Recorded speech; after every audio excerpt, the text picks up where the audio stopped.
কিছুটা অপ্রত্যাশিতভাবে আর্জেন্টিনার বিশ্বকাপ বাছাইয়ের স্কোয়াড থেকে বাদ পড়েছে লিওনেল মেসি। চলতি মাসে উরুগুয়ে এবং ব্রাজিলের বিপক্ষে বিশ্বকাপ বাছাইয়ের দুটি ম্যাচ আছে তাদের, তবে শেষ সময় ইনজুরিতে ছিটকে গিয়েছে LM10। স্কোয়াড ঘোষণার একদিন আগে যুক্তরাষ্ট্র লীগ খেলতে গিয়ে ইনজুরিতে পড়েছে মেসি। স্কোয়াড ঘোষণার 24 ঘন্টা আগেও মাঠে ছিলেন মেসি। আটলান্টা ইউনাইটেডের বিপক্ষে খেলেছে পুরো 90 মিনিট, পেয়েছে একটি গোলও।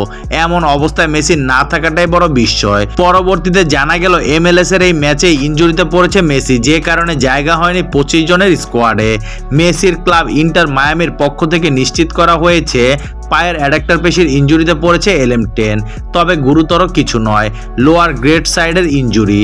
অর্থাৎ চাইলে 25 মার্চে ব্রাজিলের বিপক্ষে ম্যাচে নামার ঝুঁকি নিতে পারতেন মেসি, তবে ক্যারিয়ারের কথা ভাবনায় রেখে এবং মেসির ওয়ার্কলোড বিবেচনায় তাকে আর রাখা হয়নি স্কোয়াডে। দল থেকে অপ্রত্যাশিতভাবে ছিটকে যাওয়ার পর একটি বার্তা ইনস্টাগ্রামে দিয়েছেন মেসি। সেখানে বলেছে, আমি দুঃখিত যে জাতীয় দলের হয়ে উরুগুয়ে এবং ব্রাজিলের বিপক্ষে গুরুত্বপূর্ণ ম্যাচ মিস করতে যাচ্ছি।